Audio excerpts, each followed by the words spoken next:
Hello, and thank you for joining me. In this video, we're going to be taking a look at recursion or recursive functions. This is a topic that is beyond beginners or the beginning of programming. This is towards a middle or intermediary level difficulty because it's going to take the existing programs we've done and try to reimagine them in more elegant ways.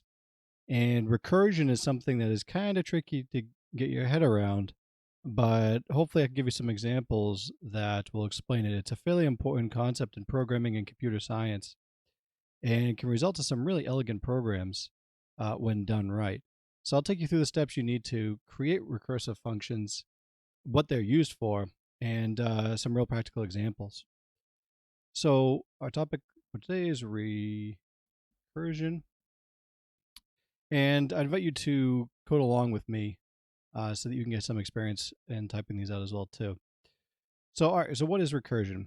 Recursion is a strategy of solving computational problems where a function, a typical function, is going to call itself. So, to give an example, let's start out by writing a function, some fun, no parameters, and inside of it, we'll do console.log, and we'll just say, hey. And then after that, we'll do some fun like that. And then we'll call, whoops, some fun, some math, some fun. There we go. All right. Some fun. We'll call to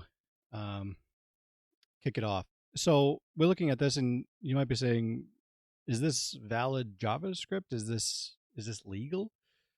And not only is it valid JavaScript, a function calling itself, but it's actually a fairly elegant way to write a program that solves some really annoying challenges when it comes to some equations or some behavior inside the program. So, how can this be? How can it actually call itself? And if it's calling itself, it's just running the same code over again, right? So, when it's some fun, when it gets down to here, it's going to loop back and it's going to say console log again, some fun, console log. It's got console log a bunch of some funs. And if you test running this, you're probably going to actually crash your browser because what we've created is an infinite loop. And there I just said it, a loop.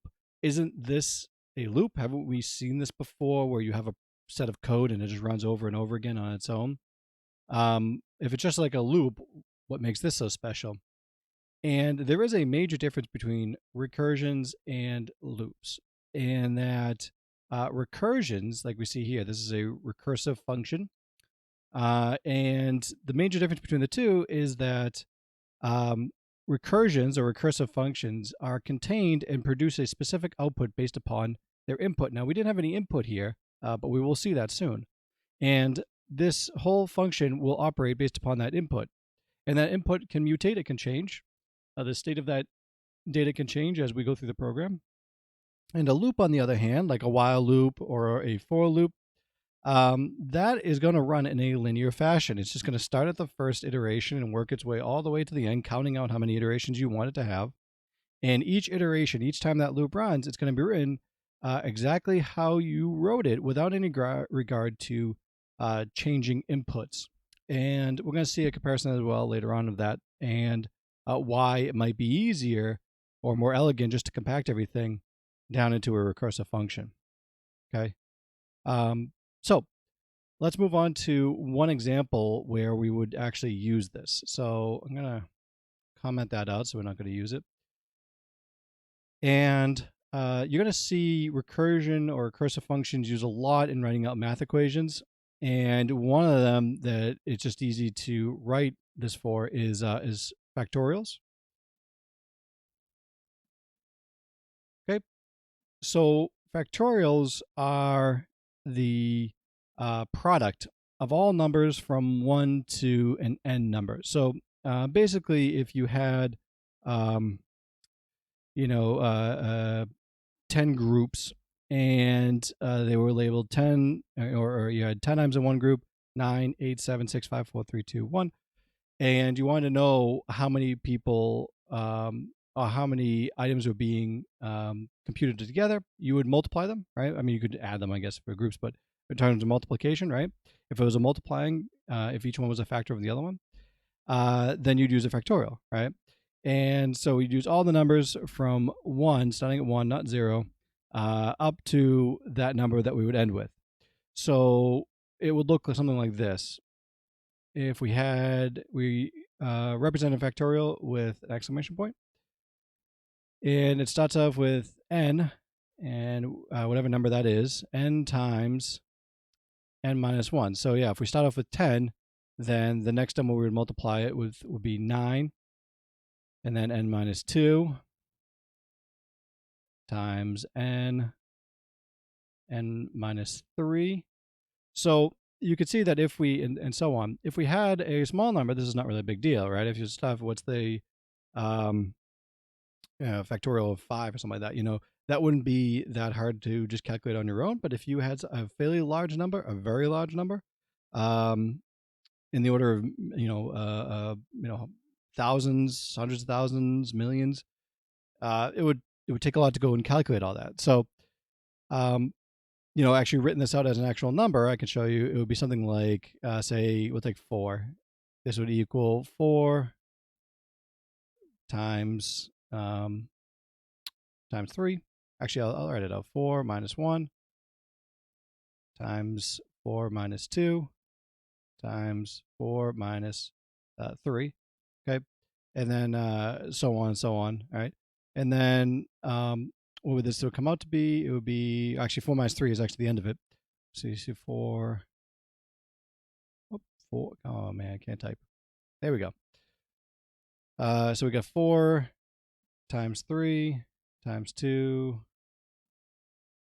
times 1. Okay, and so when we say 4 factorial, what we're saying is that basically what are all these numbers multiplied together? And you see why we stopped at 4 minus 3. At 4 minus 4, that's 0, and we would not include that. So this we find out to equal 4 factorial equals 24. Okay, so how can we calculate this 24 programmatically, right? So how can we use code to help us figure out the solution, all right? So we can actually take writing this out in JavaScript, we can write a function, factorial, and I'll use n again. We'll use n. Okay, and if n is less than 0, we'll write it out. I'll explain what's happening. Return undefined. And then else if we wouldn't actually need to write all this out, but n equals 0, we can do return 1. And then let's see, else return n times factorial n minus 1. Okay, so let's talk a little bit about what's happening here. Actually, then let's put in a number here, factorial. Actually, we'll do console.log factorial, and we'll pass in 4 just the same to kick this off. Okay, and so what this is going to produce at the end after it finishes running will be the answer to our equation up here, right? What is 4 factorial? So actually, make sure everything's commented out. If, what I do, else, typo, else if, there we go. Okay, there we go, we see 24.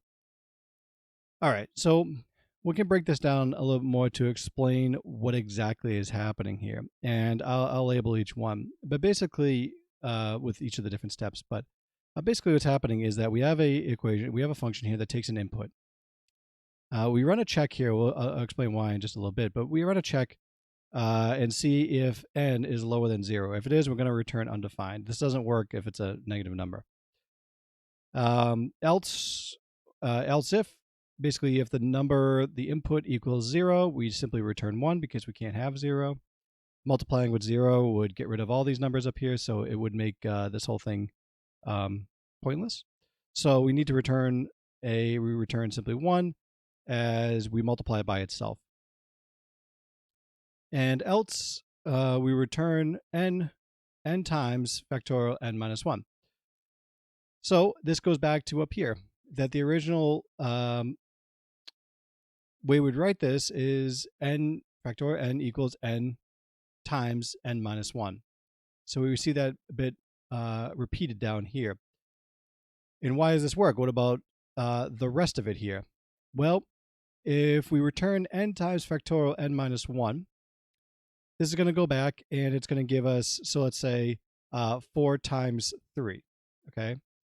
And n currently is going to be, say, 4, right? So n times 3. So this essentially is 3 the first time this runs through, okay? The second time it runs through is we never actually redefine n. We just input a new value in down here, okay? So this time it's going to be, we return it, makes this factorial, this entire factorial, equal to this returned value, right? Remember how return functions work? It essentially makes the function equal to that value. So the function itself is going to be equal to undefined 1 or this value. And so we return this, we make it the whole equation equal to that, and then we run it again. So by the time that this factorial runs up here again, it goes back to the top and runs itself again, it's now going to be equal to the value of this. So n times factorial n minus 1, and then we pass it in again. So this will be equal to 12 at this point, okay? And then it runs through again, and we say n times 12 times, no, the original, yeah, 12 times n minus 1 would be 2. So we get 24, and then this runs through again, and it gets down here, and 24 times n minus 1 would be 1. So this is going to go through and calculate this and get us 24. So why did we structure all this within an if-else statement? We could talk about that as well too. All right. With recursive functions, you need to have what's called a exit or termination clause. And what this is going to do is it's going to serve, well, there's basically three parts to any recursive function. Okay, the first part is called the termination or exit condition. We have the second part. Actually, I'll number these 1, 2. Is the base condition, and 3 is the actual recursion. Oh no, don't. There you go. Okay. So let's see how can we actually apply it to this part up here, our existing one. All right. If we're going back, we have the termination clause. Basically, this is going to stop the function. It's like the emergency, safety valve, right? If something goes wrong. So here we can do something like exit clause. Okay, and this is basically going to say if this is below this, basically the entire program is not going to run as successfully, and we need to stop the program immediately, and we're just return undefined. You could return null, but undefined and null essentially mean the same thing in JavaScript. Okay, the next part is the base condition. Basically, what's going to stop this what's going to make this whole program stop, and eventually, what's like the lowest point that we could have this program run where it will basically where the program will stop running altogether, and what's like the lowest acceptable input. In here, basically, it's going to be return 1. So we set a base condition that what happens if the lowest amount is entered, what do we do? And in this case, we would just return 1 to multiply it by itself. And the last one is the actual recursion. That happens here in the else. Basically, if the program is accepting an input that is not below 0 or not 0, basically have the function call itself and do something new here. All right. So these are the three parts that we would see in a factorial or any sort of recursive function, but here in this factorial function. All right. And we see here that if we were trying to do this inside of a loop, why would we use a recursive function and try to imagine this as a recursive function? And as a loop, this would be fairly tricky to write as a loop, only because you'd have to deal with variables that happened before and after, you'd have to deal with maybe setting up a temporary variable, right? We're going to see this in a little bit where I'm going to show you an example of a recursive function, writing a recursive function versus a loop, and you can see which one is a little bit more elegant. This might still be kind of confusing to you, but maybe we just go through a couple more examples and I can show you why this works or how it works in maybe a little more detail. All right, that's it for this one.